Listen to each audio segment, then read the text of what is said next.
Now बच्चों we are going to discuss about the photo electric effect के बारे में अब हम लोग बात करेंगे। क्या होता है फोटो इलेक्ट्रिक इफेक्ट? देखो इस वर्ड में ही छुपा हुआ है बच्चे, photo then electric effect. Photo means light. Here we are going to discuss about the light के इफेक्ट्स। मतलब फोटो जब किसी पर्टिकुलर मेटल सरफेस पर जब क्या होता है कि लाइट इंसिडेंट होती है, that time some electrons are emitting. Yes, that type of emission of electrons gives us the photoelectric effect. हम लोग बच्चे उसी की बात कर रहे हैं, हम लोग फोटो इलेक्ट्रिक इफेक्ट की ही बात कर रहे हैं। यस, इस चैप्टर में डुअल नेचर में सबसे इंपॉर्टेंट टॉपिक होता है हमारा फोटो इलेक्ट्रिक इफेक्ट। तो हम लोग बात करते हैं फोटो इलेक्ट्रिक इफेक्ट के बारे में। देखिए फोटो इलेक्ट्रिक इफेक्ट क्या होता है? It is a phenomena of emission of the electrons bye metallic surface under the action of light. Yes बच्चे, मतलब इलेक्ट्रॉन्स का इमिट होना, ठीक है। Photo electric effect is the phenomena of emission of the electrons by the metallic surface under the action of the light. जब किसी metallic surface पर light incident होती है बच्चे, तो वो पर्टिकुलर फ्रिक्वेंसी की लाइट होती है, ठीक है। जिस फ्रिक्वेंसी के कारण क्या होता है, ये जो इलेक्ट्रॉन्स होते हैं इस मेटल के सरफेस पर, they are trying to eject, वो वहाँ से इजेक्ट होते हैं और मूव करने लगते हैं, ठीक है। So this phenomena is called the photo electric effect. हम इसी फोटो इलेक्ट्रिक इफेक्ट में बात करें। सो द इलेक्ट्रॉन जो इसमें इजेक्ट होते हैं बच्चे, उनको हम फोटो इलेक्ट्रॉन्स कहते हैं। क्या कहते हैं? Photo electrons. Photo electrons are the electrons which are ejected from the, जो इजेक्ट होते हैं मेटल सरफेस से due to the action of light. Light की एक्शन के कारण जब मेटल सरफेस से जो इलेक्ट्रॉन्स इमिट होते हैं बच्चे, they are called the photo electrons, उनको हम फोटो इलेक्ट्रॉन्स कहते हैं, ठीक है। And this effect was first proof of the light being made of the tiny energy packets. मतलब फोटॉन से बनी हुई है, ये उसका सबसे पहला प्रूफ है, ठीक है ना। फोटो इलेक्ट्रिक इफेक्ट हमको ये बता रहा है कि light is made by the particular energy के जो पैकेट्स हैं, बंडल्स है, फोटोन से बनी हुई बच्चे, and gives rise the photon theory of light. इसी कारण फोटोन थ्योरी, जो लाइट की जो फोटोन थ्योरी, उसमें राइज अप आया, ठीक है। चलिए अब हम आ जाते हैं इसमें सबसे इंपॉर्टेंट टॉपिक बच्चे हमको बात करनी है, that is the work function. What is the important topic your? Work function. What is the work function? The word meaning is work and the function. Actually the work function is the amount of energy. देखो आपने कहा कि light, तो sir हमारे घर की अलमारी पेटियों पर भी पड़ती है, वो भी मेटल की बनी हुई है। यस, या हम बोलेंगे सर हमारी कई बार, सपोज फॉर एग्जाम्पल हम वॉच पहनते हैं, कुछ मेटेलिक वॉचेस होती हैं, है ना, कोई भी मेटल का सरफेस है सर, है ना। हमने कहा कि सर उस मेटल के सरफेस पर भी लाइट तो आ ही रही है। यस बच्चे, जो भी मेटेलिक सरफेसेस होते हैं उन मेटेलिक सरफेस पर लाइट तो इंसिडेंट हो ही रही है। बट सर क्या ऐसे जब खुले में पड़े होते हैं तो क्या उस समय भी इलेक्ट्रॉन इजेक्ट होते हैं? क्या उस समय वो जो इलेक्ट्रॉन इजेक्ट हो रहे हैं, क्या उन इजेक्शन इलेक्ट्रॉन्स के कारण कोई करंट में प्रवाह आ रहा है, कोई करंट का प्रवाह हो रहा है, कोई करंट मिल रहा है वहाँ पर? That is your question. तो बेटा एक्चुअली ये जो टर्म है work function, that is most important to ejection of the electron. Work function means that amount of energy required. जब वो लाइट इंसिडेंट होती है उस समय क्या होता है, उस मेटेलिक सरफेस को उस पर्टिकुलर कुछ फिक्स अमाउंट ऑफ एनर्जी की रिक्वायरमेंट होती है, जिसके बाद जो मेटल सरफेस होता है वो अपने इलेक्ट्रॉन को इजेक्ट करना स्टार्ट करता है। So that energy, that minimum amount of energy will be given as the work function. So the minimum amount of work or the energy necessary to take free electrons out of the metal against the attractive force of surrounding positive ions inside the metal, that is called the work function of the metal। इसी को हम metal का क्या बोलते हैं बच्चे? Work function कहते हैं। क्या कहते हैं? मेटल का वर्क फंक्शन। मतलब ये कोई मेटल है, तो मेटल एक्चुअली क्या होता है बेटा? मेटल है, कोई भी मैटर है, that we have already learn. आपने पहले भी पढ़ा हुआ है कि मैटर में क्या होता है? एटम होता है, एटम के अंदर न्यूक्लियस होता है और न्यूक्लियस के सराउंडिंग में इलेक्ट्रॉन्स मूव करते हैं। तो डेफिनेटली सी बात है कि न्यूक्लियस जो है बच्चे, वो पॉजिटिव चार्ज को अट्रैक्ट करके रखा हुआ है। न्यूक्लियस जो है वो पॉजिटिव चार्ज होता है और वो इलेक्ट्रॉन को अट्रैक्ट करके रखा हुआ है, मतलब एक सराउंडिंग है उस इलेक्ट्रॉन के लिए। तो वो इसे आसानी से तो अपने बॉन्ड को तोड़ेगा नहीं। तो उस बॉन्ड को तोड़वाने के लिए जो एनर्जी मेटल को रिक्वायर्ड होती है, that minimum amount of necessarily work, या जो मेटल को करना पड़ता है, या जो हम बोलते हैं मेटल सरफेस पर जो वर्क होता है उस इलेक्ट्रॉन को इजेक्ट करने के लिए, या जो मिनिमम अमाउंट ऑफ एनर्जी को वर्क और energy they, both are the correspond to each other, जितनी एनर्जी होगी उतनी वर्क होगा। तो यहाँ पर वही बात है कि जितना ज़्यादा वर्क करा जा रहा है, जो मिनिमम अमाउंट में वर्क हो रहा है कि जिससे वो ईजिली मूव आउट हो जाए, वही वर्क डन जो कहलाता है, that is called the work function. अगर हम वर्क फंक्शन की बात करेंगे बच्चे, तो it can be define as the W naught. ठीक है, इस वर्क फंक्शन में हम यहाँ पर इसको लिखते हैं एच न्यू नॉट। ये जो न्यू नॉट हम लोग लिख रहे हैं बेटा इस वर्क फंक्शन के लिए, that is called the threshold frequency है। थ्रेशोल्ड फ्रिक्वेंसी होती है, हम इसकी भी बात करेंगे। थ्रेशोल्ड फ्रिक्वेंसी की टर्म्स में हम वर्क फंक्शन को बता रहे हैं यहाँ पर। वर्क फंक्शन कई बार हम लोग फाई के सिंबल से भी दिखाते हैं। सो जब an electron can be undergo collision with the other electrons, protons or the microscopically with the atoms, this process is a filter away its energy। उसके कारण क्या होता है, इसकी जो जिस प्रोसेस के कारण इसकी जो एनर्जी होती है बच्चे वो फिल्टर हो जाती है। And then therefore the electrons with kinetic energy remaining from 0 to particular kinetic energy, जो मैक्सिमम काइनेटिक एनर्जी होती है वो प्रोड्यूस करते हैं, और उस मैक्सिमम काइनेटिक एनर्जी के प्रोडक्शन के कारण they can easily move out, है ना। इट इज़ ऑल्सो, मैंने आपको कहा वर्क फंक्शन हम लोग ऑल्सो फाई के थ्रू डिफाइन कर सकते हैं बच्चे। Work function can be also defined as the symbol phi. जो केजीएम होता है has the lowest work function, KGM के पास लोएस्ट वर्क फंक्शन होता है, इसलिए केजीएम मोस्टली यूज़ किया जाता है फोटो सेल्स वगैरह में। ठीक है, क्योंकि फोटो इलेक्ट्रिक इफेक्ट का एक एग्जाम्पल है, बेस्ट एग्जाम्पल है फोटो सेल बच्चे। ठीक है, यहाँ पर हम लोग जब बात करते हैं, थोड़ी सी हम आगे आकर बात करते हैं थ्रेशोल्ड एनर्जी के बारे में। जैसे हमने फ्रिक्वेंसी की बात करी, ऐसे ही थ्रेशोल्ड एनर्जी भी होती है जो वर्क फंक्शन से रिलेटेड होती है। इसको हम बोलते हैं the minimum amount of energy of incident light. Incident light की वो एनर्जी होती है जिस पर फोटो इलेक्ट्रिक इफेक्ट पॉसिबल होता है। मतलब एक पर्टिकुलर एनर्जी की ही लाइट इंसिडेंट होना चाहिए मेटल सरफेस पर बच्चे। वो जो particular minimum amount of energy की लाइट जब इंसिडेंट हो रही है, जिसके कारण ये सारी प्रोसेस हो रही है, मैक्सिमम काइनेटिक एनर्जी मिल रही है। किसको मैक्सिमम काइनेटिक एनर्जी मिलती है बच्चे? अपने इलेक्ट्रॉन को, और वो क्या करता है वहाँ से मूव आउट हो जाता है मेटल सरफेस से। तो ये जो पूरी प्रोसेस के लिए जो लाइट होना चाहिए, लाइट की भी एक पर्टिकुलर मिनिमम एनर्जी होती है, that will be given as the threshold energy. ठीक है, अगर हम बात कर रहे हैं इस थ्रेशोल्ड एनर्जी की, तो if h nu is the threshold energy then the phi is the work function of that. तो ये दोनों हम बात करें, थ्रेशोल्ड एनर्जी बोले या वर्क फंक्शन बोले, दोनों इक्वल होना चाहिए। वर्क फंक्शन मेटल का होगा, threshold energy incident light radiation की होगी बच्चे। ठीक है, देन आफ्टर बच्चे हम लोग बात करते हैं, थोड़ा सा इसको आगे बढ़ाते हुए थ्रेशोल्ड फ्रिक्वेंसी पर अब आ जाते हैं कि थ्रेशोल्ड फ्रिक्वेंसी क्या है। फ्रिक्वेंसी वो फ्रिक्वेंसी है जो मिनिमम अमाउंट ऑफ फ्रिक्वेंसी होती है लाइट की, कि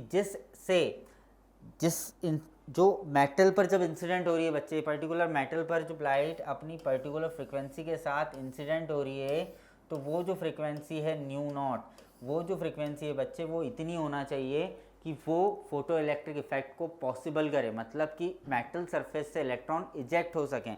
सो the minimum frequency of photons of light for which the photo electric effect is possible, that is called the threshold frequency. इसको हम थ्रेशोल्ड फ्रिक्वेंसी कहते हैं बच्चे। Threshold frequency generally work function by Planck constant के through denote की जाती है। Work function by Planck constant can be given as the threshold frequency बच्चे। नाउ हम लोग इसी तरह से बात करते हैं थ्रेशोल्ड वेवलेंथ की। देखो थ्रेशोल्ड फ्रिक्वेंसी आपने क्या देखा कि the minimum amount of the frequency of the incident light, है ना, उस फोटोन की, जो कि लाइट फोटोन कंसिस्ट करे हुए है, और उस फोटोन की जो मिनिमम अमाउंट ऑफ फ्रिक्वेंसी होगी जिसके बाद फोटो इलेक्ट्रिक इफेक्ट पॉसिबल होगा, that frequency is the threshold frequency. ये क्वेश्चन आता है, इसको ध्यान रखेंगे हम, है ना। फिर उसके बाद हम लोग बात करते हैं थ्रेशोल्ड वेवलेंथ की। तो हम बोलेंगे अब देखो फ्रिक्वेंसी मिनिमम है तो वेवलेंथ क्या होना चाहिए? ज़्यादा होना चाहिए बच्चे। क्योंकि क्या होता है, हम पहले भी पढ़ के आए हैं कि frequency and the wavelength both are reciprocal to each other, है ना, दोनों एक दूसरे की रेसिप्रोकल होती है। ये कंडीशन होती है हम जब रेडिएशंस पढ़ते हैं, डिफरेंट कलर के स्पेक्ट्रम्स पढ़ते हैं, हम देखते हैं कि रेड कलर जो होता है उसकी वेवलेंथ काफ़ी ज़्यादा होती है बट उसकी फ्रिक्वेंसी काफ़ी कम होती है बच्चे। तो ऐसे ही हम बात कर रहे हैं यहाँ पर, जब कोई लाइट इंसिडेंट हो रहा है, जब हम बोल रहे हैं उसकी minimum amount of frequency is called the threshold frequency, जिस पर उसके फोटॉन्स के कारण क्या हो रहा है, फोटो इलेक्ट्रिक इफेक्ट पॉसिबल हो पा रहा है। तो सिमिलर थिंग्स जब हम वेवलेंथ की बात करेंगे तो हम बोलेंगे the maximum amount of wavelength या the maximum wavelength of the incident light, incident photon की वो मैक्सिमम वेवलेंथ जहाँ पर फोटो इलेक्ट्रिक इफेक्ट पॉसिबल हो पाता है। देखें, so the maximum wavelength of the photons of the incident light for which the photoelectric effect is possible, that is called the threshold wavelength for the metal, उस metal के लिए threshold wavelength कहलाती है बच्चे वो। थ्रेशोल्ड वेवलेंथ की अगर हम बात करेंगे तो you can give it lambda naught is equals to hc/5, ठीक है। यहाँ अगर हम लैम्डा नॉट की वैल्यू निकालना चाहें तो that can be given as 12400 electronic volt upon 5 जो होता है वर्क फंक्शन, वो उसकी एसआई यूनिट भी इलेक्ट्रॉनिक वोल्ट होती है बेटा। हमने इलेक्ट्रॉनिक वोल्ट बोला था, 1 इलेक्ट्रॉनिक वोल्ट किसके इक्वल होता है बच्चे? 1 इलेक्ट्रॉन वोल्ट होता है सर 1.6 इंटू 10⁻⁻19 जूल के इक्वल होता है बच्चे, यस। तो हम लोग किसकी बात कर रहे थे? 1 इलेक्ट्रॉनिक वोल्ट की बात कर रहे थे यहाँ पर बच्चे, ठीक है। तो ये जो इलेक्ट्रॉनिक वोल्ट हम लोग यहाँ पर लेकर आ रहे हैं, ये थोड़ा सा यहाँ पर देखो ओके,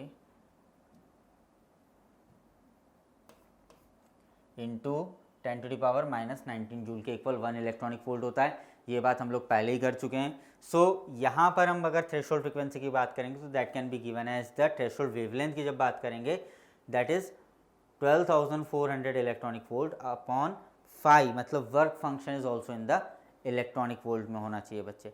अब फोटो इलेक्ट्रिक इफेक्ट हो रहा है, ठीक है। तो यहाँ पर अगर हम एच न्यू एनर्जी की बात करेंगे तो एनर्जी किस तरह से डिफाइन करेंगे? एच न्यू जो एनर्जी होती है वर्क फंक्शन के केस में that can be given as h nu naught, मतलब ये थ्रेशोल्ड फ्रिक्वेंसी के कंडीशन में है and that will be equal to the work function के ही इक्वल होती है वो एनर्जी। सो वर्क फंक्शन का फॉर्मूला इसके इक्वल हो गया। तो अगर हम इससे यहाँ से लैम्डा की वैल्यू निकालें तो लैम्डा कितना हो जाएगा बच्चा? Lambda can be given as hc/लैम्डा नॉट। थ्रेशोल्ड फ्रिक्वेंसी के लिए अगर हम बात करेंगे यहाँ पे थ्रेशोल्ड वेवलेंथ की कंडीशन में जो न्यू वेवलेंथ निकालेंगे उसकी बात करेंगे हम लोग, ठीक है बच्चे। यहाँ पर तो हमने बात करी है किसकी? थ्रेशोल्ड वेवलेंथ की। Now we are talking about, अब हम लोग बात कर लेते हैं observations which are based on the experiment of photo electric. जब फोटो इलेक्ट्रिक इफेक्ट किया गया, क्या हुआ? मेटल सरफेस पर पर्टिकुलर थ्रेशोल्ड फ्रिक्वेंसी की लाइट डाली गई, पर्टिकुलर फ्रिक्वेंसी की लाइट, पर्टिकुलर वर्क फंक्शन का, मेटल का पर्टिकुलर वर्क फंक्शन था, तो उस समय पर क्या हुआ? इलेक्ट्रॉन्स इजेक्ट हुए। तो उससे क्या ऑब्जर्वेशन आया हमारे पास? फर्स्ट ऑब्जर्वेशन आया कि the emission of the electrons, जो फोटो इलेक्ट्रॉन्स आ रहे हैं यहाँ पर, दैट इज़ इंस्टेंटेनियस, बहुत फास्ट होते हैं, जैसी लाइट पड़ा वैसे निकलना स्टार्ट हो जाते हैं बेटा, ठीक है। 10⁻⁻15 सेकेंड के अंदर ये प्रोसेस होती है, ठीक है। Then the number of photo electrons emitted per second is proportional to the intensity of the incident light. जितनी ज़्यादा इंटेंसिटी की इंसिडेंट लाइट होगी उतना ज़्यादा क्या होगा बच्चे? उतना ज़्यादा फोटो इलेक्ट्रॉन्स बढ़ेंगे, मतलब नंबर ऑफ फोटो इलेक्ट्रॉन्स जितने ज़्यादा अपने मेटल सरफेस को इजेक्ट करेंगे वो इंसिडेंट लाइट की इंटेंसिटी पर डिपेंड करता है। अगर हम लोग इंसिडेंट लाइट की इंटेंसिटी को बढ़ा देंगे, मतलब अगर हम बोलें तो I is equals to n, जितने इलेक्ट्रॉन इजेक्ट हो रहे हैं, एनी इजेक्टेड इलेक्ट्रॉन में बोल देता हूँ यहाँ पर, कि मतलब ये जो इंटेंसिटी होती है इसके डायरेक्टली प्रोपोर्शनल होते हैं नंबर ऑफ इलेक्ट्रॉन्स। इंटेंसिटी बढ़ाते जाएंगे लाइट की। अगर लाइट जो इंसिडेंट हो रही है मेटल सरफेस पर, if it is having the high intensity then it will gives the rise in the number of the photo electron emitted from the metal surface per second. Then the maximum velocity with which the electrons emerge in the dependent only on the frequency and not on the intensity of the incident light. तो जो maximum velocity होती है, जिस velocity से electron क्या होते हैं, they are emerging in the dependent, जो डिपेंडेंट जो सामने वाली शीट है जिसमें इमर्ज हो रहे हैं, that is depend only on the frequency पर। वो लाइट की इंटेंसिटी पर डिपेंड नहीं करते हैं, वो फ्रिक्वेंसी पर डिपेंड करते हैं बच्चे। मतलब कि हम बात करेंगे कि जो फ्रिक्वेंसी है उस फ्रिक्वेंसी के directly proportional number of electrons emerge होंगे। क्या होंगे? इमर्ज होंगे बच्चे, ठीक है। They are the directly proportional means they are depending only on the frequency, they are not depending on the intensity of the light, and there is always lower limit of the frequency that is called the threshold frequency। हम पहले ही बात कर चुके हैं, below which the emission takes place, however high the intensity of the incident radiation में भी, कितने भी high radiation की हो, मगर अगर उसकी लो फ्रिक्वेंसी नहीं होगी, जिस लो फ्रिक्वेंसी की हमको रिक्वायरमेंट है, जिस लो फ्रिक्वेंसी पर जाने के बाद फोटो इमिशन, जो फोटो इलेक्ट्रिक इफेक्ट पॉसिबल है बच्चे मेटल सरफेस से, अगर वो नहीं होगा तो क्या होगा? कितनी भी इंटेंसिटी की आप लाइट इंसिडेंट करा दो, photo effect, photo electric effect possible वहाँ से नहीं हो पाएगा बच्चे। सो मीन्स जो लोअर लिमिट की जो फ्रिक्वेंसी है, मतलब जो थ्रेशोल्ड फ्रिक्वेंसी है, that will be also required. मैंने आपसे पहले ही कहा कि हम लोग कई बार दिमाग में ये सवाल आ सकता है कि हमारे घर के आसपास जो मेटल पड़ा है क्या वो फोटो इलेक्ट्रिक इफेक्ट शो कर रहा है, तो उसके लिए क्या उसका मिनिमम अमाउंट ऑफ एनर्जी मतलब वर्क फंक्शन उसको अवेलेबल है, या उसका जो फ्रिक्वेंसी ऑफ इंसिडेंट लाइट है वो मैच कर रही है। अगर वो फ्रिक्वेंसी थ्रेशोल्ड फ्रिक्वेंसी और मेटल का वर्क फंक्शन अगर मैच कर रहा है तो that will definitely shows you the photo electric effect, otherwise it will not shows you the photo electric effect, चाहे फिर वो कितनी तेज इंटेंसिटी की लाइट क्यों ना उस सरफेस पर पहुंचा दी जाए। ओके बच्चे, देन यहाँ से हमारे पास बात होती है जब हम फोटो इलेक्ट्रिक इफेक्ट देखते हैं तो यहाँ पर आइंस्टीन फोटो इलेक्ट्रिक इक्वेशन की हम लोग बात कर लेते हैं। आइंस्टीन ने अपनी फोटो इलेक्ट्रिक इक्वेशन में क्या सुझाव दिए थे, तो क्या हुआ, according to the Einstein photo energy is utilise for the purposes, ठीक है, कुछ पर्टिकुलर पर्पसेस के लिए क्या होता है, फोटो इलेक्ट्रिक जो है एनर्जी है, जो फोटोन की जो एनर्जी है उसको दो पर्पस के लिए हम लोग यूज़ कर सकते हैं। What are the two purposes here बच्चे, तो सबसे पहला जो partly for getting the electrons free from the atom, atom से इलेक्ट्रॉन्स को फ्री करने के लिए हम लोग पार्ट कुछ उसका यूज़ कर सकते हैं, ठीक है, and from the atom and the away from the metal surface, this energy is known as the photo electric work function of the metal and is represented by W naught, और अपन ने बात करी थी फाई की भी, ठीक है, मतलब कुछ एनर्जी कहाँ यूज़ हो रही है बेटा, इलेक्ट्रॉन को सिर्फ मेटल सरफेस से अलग करने के लिए, जो फोटोन्स की एनर्जी हो रही है, जो E=mc² आपने पढ़ा है ना, उसी फॉर्मूले की मैं बात कर रहा हूँ। आइंस्टीन ने यही बात कही है कि जो एनर्जी जो वर्क फंक्शन के थ्रू हमको एनर्जी मिल रही है, जो मेटल सरफेस से क्या हो रहा है, उस एटम से बस इलेक्ट्रॉन को तोड़ने के लिए पार्ट में यूज होती है। And the second purpose is the balance of the photon energy is used up in giving the electron a kinetic energy of half mv²। Electron को हाफ mv² की काइनेटिक एनर्जी देने के लिए use किया जाता है हाफ पार्ट का।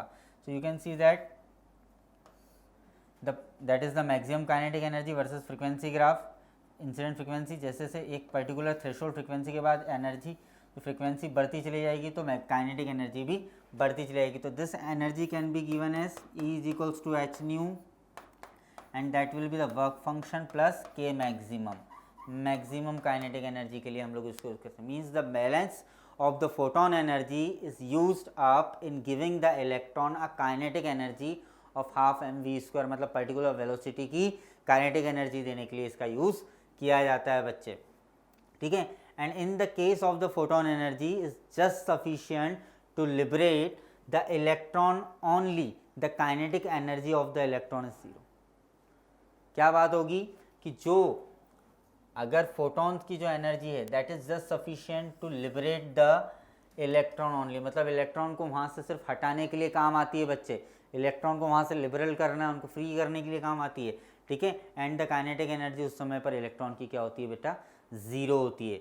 तो जब वो फ्रीक्वेंसी होती है, वो थ्रेशोल्ड फ्रीक्वेंसी के कंडीशन में हम एनर्जी को लिखते हैं, that energy can be given as h/0। वो मैक्सिमम के लिए थी, ये मिनिमम फ्रीक्वेंसी के लिए, and that will be equal to the work function, ये वर्क फंक्शन के इक्वल होती है बच्चे, ठीक है।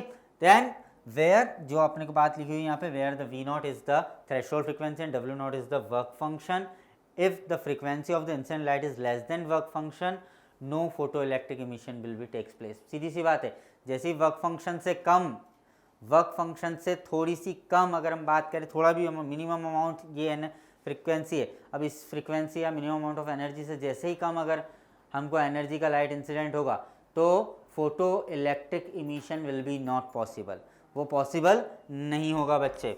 सो काइनेटिक एनर्जी की अगर हम बात करेंगे फोटो इलेक्ट्रॉन की, तो हम यहाँ से काइनेटिक एनर्जी को दे सकते हैं डेल के, मतलब change in kinetic energy can be given as h/nu minus h/0। यहाँ क्या हुआ बच्चे, क्योंकि हमने कहा कि अब जो इंसिडेंट लाइट हो रहा है उसकी कुछ फ्रीक्वेंसी है, जब काइनेटिक एनर्जी मैक्सिमम होती है, तो हमने क्या बोला था कि E can be given as the work function plus h/nu, yes sorry k maximum, h/nu is equals to given as the work function into क्या प्लस मैक्सिमम काइनेटिक एनर्जी। तो यहाँ पे जब मैक्सिमम काइनेटिक एनर्जी की बात करेंगे तो बच्चे वर्क फंक्शन के लिए हमने क्या बोला, दैट विल बी ये, तो हमने इसी से बना लिया इसको, क्या हो गया h/nu minus work function is equals to change in kinetic energy. तो कितनी काइनेटिक एनर्जी उनको मिली है, तो वो काइनेटिक एनर्जी दे सकते हैं हम ऐसे बच्चे, that will be H new minus H nu not. ये तो कांस्टेंट है प्लांक, उसको बाहर निकाल लिया। प्लांक कांस्टेंट की वैल्यू आप सभी को याद होगी 6.636 इंटू 10⁻⁻34। Yes, very good. तो यहाँ से हमने v माइनस क्या फ्रिक्वेंसी, थ्रेशोल्ड फ्रिक्वेंसी और जो एक्वायर्ड फ्रिक्वेंसी उनको अलग अलग कर लिया, तो we will get the kinetic energy. The amount of kinetic energy of photo electron अगर निकालना है तो थ्रेशोल्ड फ्रिक्वेंसी मतलब वर्क फंक्शन में को गिवन जो एनर्जी होगी उस एनर्जी में से माइनस करना हमको पड़ेगा यहाँ पर बच्चे। और इसकी जो वैल्यू होती है that can be given as the, अगर हम इसको लैम्डा के फॉर्म में लिखेंगे तो H C by lambda, because nu की वैल्यू क्या होती है बेटा C by lambda, nu is equals to C by lambda. तो हमने यहाँ क्या करा है, H C will be, H C common आ गया, 1 लैम्डा माइनस 1 लैम्डा, मतलब थ्रेशोल्ड वेवलेंथ की कंडीशन में आप इसको इस तरह से ले सकते हैं, that can be given as 12,400 1 lambda minus 1 lambda naught that electronic volt in B. आ गई है बारी बच्चे अब क्वेश्चन की। देखिए क्वेश्चन क्या होता है ना, क्या क्वेश्चन दिया है, हमने फोटो इलेक्ट्रिक इफेक्ट देखा है तो उससे रिलेटेड क्वेश्चन क्या है। देखिए, a beam of light has 3 wavelengths, 4144 angstrom, 4972 angstrom and 6216 angstrom. ठीक है, ये सारी वेवलेंथ हमको दी हुई है 3, ठीक है, and with a total intensity of 3.6 into 10⁻³ watt per meter square equally distributed amongst the 3 wavelengths। तीनों वेवलेंथ में इक्वली डिस्ट्रीब्यूटेड है ये इंटेंसिटी, मतलब तीनों की जो इंटेंसिटी है उसको 3 से डिवाइड करेंगे, अपने आप निकल जाएगी क्योंकि बराबर बराबर डिस्ट्रीब्यूटेड है बच्चे। Then the beam falls normally on an area 1 centimeter square of the clean metallic surface of the work function 2.3 electronic volt, मतलब मेटेलिक सरफेस का वर्क फंक्शन भी आपको दिया हुआ है 2.3 electronic volt. Assuming that there is no loss of heat, no loss of light by reflection, and that each energetically capable photon ejects 1 electron, they are, ये जो photo electron है वो 1 इलेक्ट्रॉन इजेक्ट करने के लिए कैपेबल है। तो calculate करना है the number of photo electrons liberated in 2 second. 2 seconds में कितने नंबर ऑफ फोटो इलेक्ट्रॉन्स यहाँ पर लिबरेट होंगे बच्चे।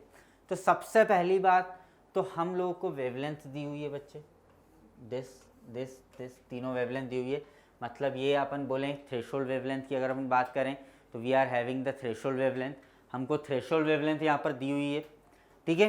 And then after we have to find out, हमको क्या फाइंड आउट करना है बच्चे, हमको सबसे पहले तो इनकी एनर्जीज फाइंड आउट कर लेते हैं, इन वेवलेंथ्स के लिए एनर्जीज क्या होंगी।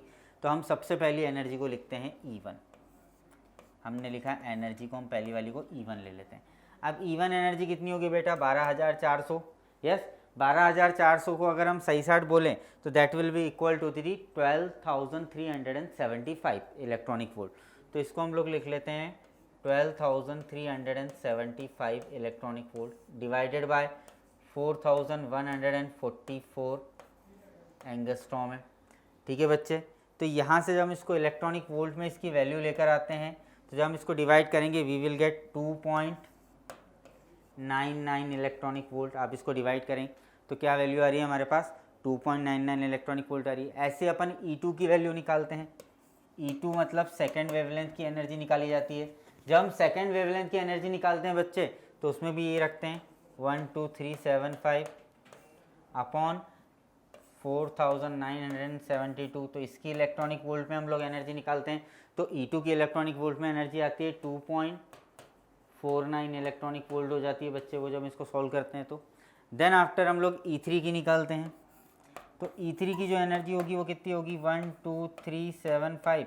देखिए इसकी वेवलेंथ ज़्यादा है बच्चे 6216 एंगस्ट्रॉम के लिए हम लोग बात कर रहे हैं।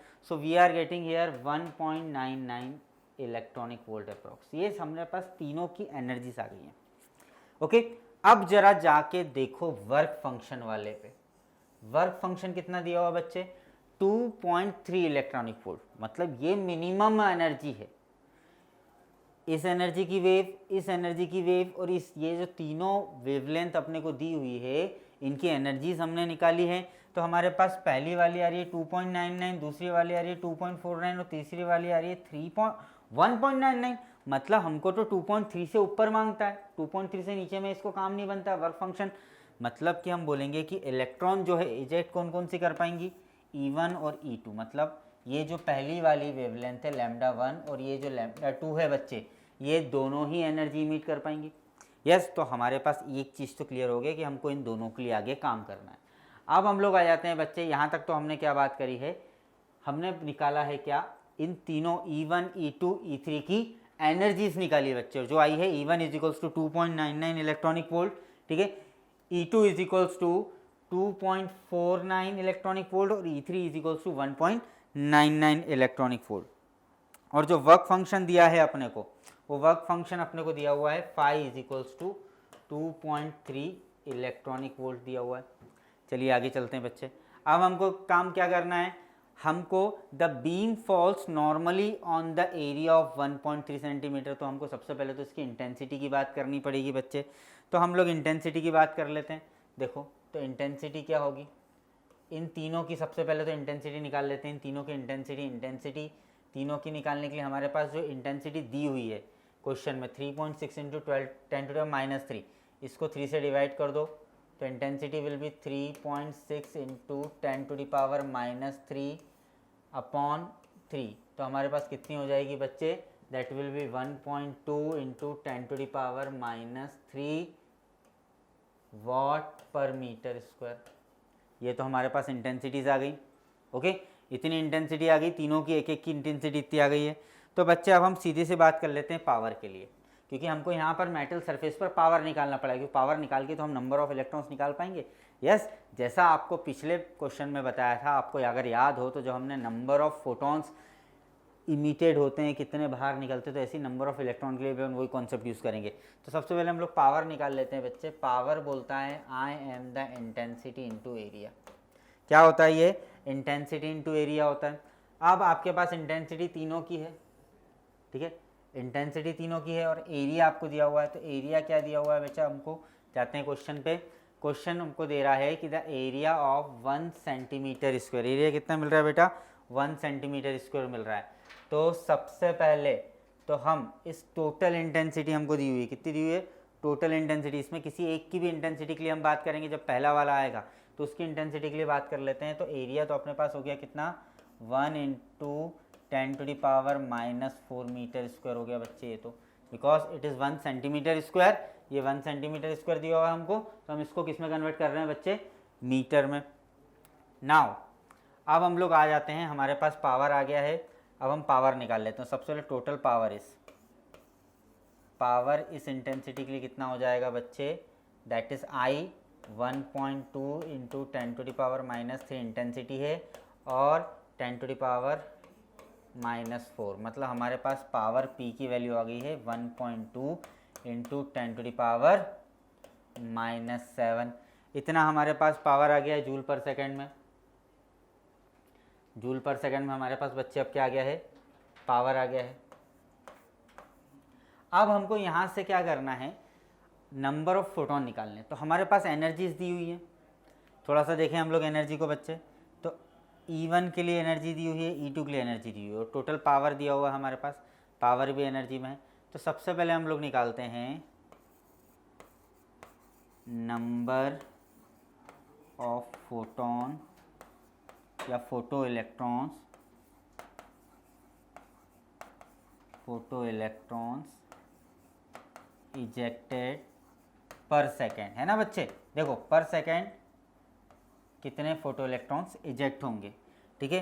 तो पहले N1 अपन बोल रहे हैं फॉर E1, है ना। तो यहाँ पर हमारे पास E कितना है बच्चे, टोटल फोटोन पावर कितना है, पावर बाय E1 ऐसा लिख दो आप। सो दैट विल बी 1.2 इंटू 10⁻⁻⁷। ये जूल में है। आपकी कंडीशन दी हुई है, आपने किस में निकाला है, इलेक्ट्रॉनिक वोल्ट में E1 निकाला 2.99 इलेक्ट्रॉनिक वोल्ट। तो इसको भी लिख लो, इसको अपन लिख लेते हैं 2.99 इलेक्ट्रॉनिक वोल्ट को कन्वर्ट कर दो 1.6 इंटू 10⁻⁻19 में।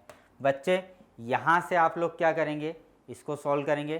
तो आपको जो फर्स्ट केस में आएंगे दैट विल बी 2.5 इंटू 10⁻⁻⁷ 11, देखो 2 पॉइंट, इसको सॉल्व करने के बाद we are getting the 2.5 into 10 to the power 11। हमारे पास क्या होगा, नंबर ऑफ इलेक्ट्रॉन्स इजेक्ट हो रहे हैं n1 में। नाउ n2 के लिए अपन देख लेते हैं, तो n2 कितना हो रहा है पर सेकेंड में, p/e2 हो जाएगा बच्चे। p/e2 मतलब 1.2 इंटू 10 टू द पावर -7, तो टोटल प्लेट की जो एनर्जी हो रही वो, ठीक है, जो पावर हो रहा है फोटोन, नंबर ऑफ टोटल जितनी एनर्जी इमिट कर रहा है वो पावर अपन ने निकाल लिया, और यहाँ पे अपना हो जाएगा 2 पॉइंट कितना था, दैट विल बी, अपन ने निकाला था E2 कैलकुलेट कर रहा है 2.49। तो यहाँ पर हम लोग क्या करेंगे बच्चे, 2.49 बाकी process same into 10 to the power -19 into 1.6 ऐसा लिख देता हूँ मैं, ठीक है। तो यहाँ से हमारे पास वैल्यू आ रही है बेटा 3 into 10 to the power 11 number के क्या होंगे, इलेक्ट्रॉन्स इमिट होंगे। ये number of electrons emitted in 1 second है। This is the value of number of electrons emitted 1 second. तो हम लोग क्या करते हैं बच्चे, हम निकाल लेते हैं number of electrons emitted in 2 second. So number, question में उसने हमसे फाइनली यही पूछा है, क्वेश्चन देखो, the number of photo electrons liberated in 2 second. तो 2 सेकेंड में कितने number of photo electrons liberate हो रहे हैं बच्चे। तो यहाँ पर हमने क्या करा है, इसको नंबर ऑफ फोटो इलेक्ट्रॉन्स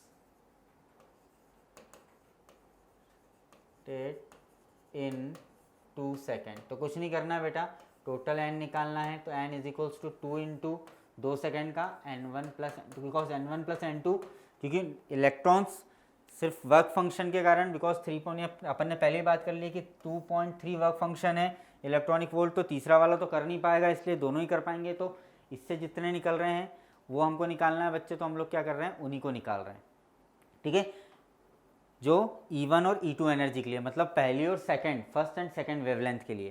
तो हमने क्या करा है यहाँ पर, बस 2, ये 1-1 सेकंड के हैं, तो 1-1 सेकंड में कितने आए हैं बच्चे अपने पास आए हैं 2.5 into 10 to the power 11 plus 3 into 10 to the power 11, okay.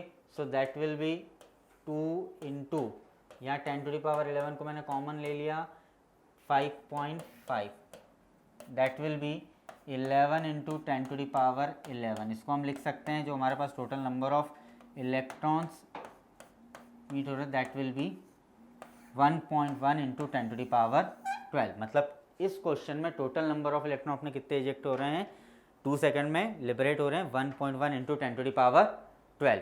Okay बच्चे, नाउ बच्चों we are going to discuss about the potential, stopping potential की बात करने वाले हम लोग फोटो इलेक्ट्रिक इफेक्ट में। हमने फोटो इलेक्ट्रिक इफेक्ट देखा, फोटो इलेक्ट्रिक इफेक्ट में हमने ये देखा कि क्या हो रहा है कि जब कोई पर्टिकुलर फ्रिक्वेंसी की लाइट, ठीक है, किसी मेटल सरफेस पर इंसिडेंट होती है, तो इलेक्ट्रॉन्स उस सरफेस से इमिट होते हैं, they are start ejecting from the surface, ठीक है। तो वो इलेक्ट्रॉन्स फोटो इलेक्ट्रॉन्स होते हैं। यहाँ तक की दो बात हमने कर ली थी। हमने उसके बाद कहा कि what is the threshold frequency, threshold frequency क्या होती है, वर्क फंक्शन क्या होता है, और उससे रिलेटेड एक क्वेश्चन अपन ने देखा बच्चे। अब हम लोग बात करने वाले हैं स्टॉपिंग पोटेंशियल के लिए। जो एक और टर्म आ रही है यहाँ पर अपने फोटो इलेक्ट्रिक इफेक्ट में, ये बहुत इंपॉर्टेंट टर्म होती है बच्चे। क्या होता है स्टॉपिंग पोटेंशियल, देखो वर्ड आ रहा है यहाँ पर बच्चे स्टॉपिंग। क्या वर्ड आ रहा है, स्टॉपिंग, मतलब जो पोटेंशियल स्टॉप करने का काम करे, मतलब ये एक नेगेटिव पोटेंशियल होता है बच्चे, जो क्या करता है मैक्सिमम काइनेटिक एनर्जी वाले इलेक्ट्रॉन्स को स्टॉप करने का काम करता है, ठीक है। तो देखते हैं हम लोग क्या होता है हमारा stopping potential. So this is the value of the negative potential difference which just stops the electrons with the maximum kinetic energy from reaching the anode. And अगर हम लोग इसको Vs सपोज करते हैं, तो हम स्टॉपिंग पोटेंशियल को दे सकते हैं इस तरह से बच्चे कि that can be given by Vs is equals to half mv square maximum, मतलब मैक्सिमम काइनेटिक एनर्जी वाले इलेक्ट्रॉन्स की बात हो रही है यहाँ पर बच्चे, ठीक है। मैक्सिमम काइनेटिक एनर्जी वाले इलेक्ट्रॉन्स की हम लोग बात कर रहे हैं। तो यहाँ पर हम बोल सकते हैं, अगर हम यहाँ इसको और प्रॉपरली डिफाइन करें, तो हम बोल सकते हैं कि जब किसी बैटरी के एनोड्स और कैथोड्स को एडजस्ट किया जाता है, अगर हम बात करें जब बैटरी सर्किट में एडजस्ट की जाती है, then and in a photo cell, अगर फोटो सेल ली जाए और उसमें अगर हम बात करें कि when the polarity of the battery is adjusted, उसकी पोलरिटी को हम एडजस्ट करते हैं, देन द इस तरह से एडजस्ट करें कि इलेक्ट्रॉन्स आर रिपेल्ड, इलेक्ट्रॉन क्या होने लगे बच्चे, दे आर रिपेल्ड, वो रिपेल हो, और जब उनका रिपल्शन हो रहा है तो उसमें उस रिपल्शन को तोड़ते हुए मैक्सिमम एनर्जी वाले, जो मैक्सिमम ज़्यादा एनर्जेटिक वाले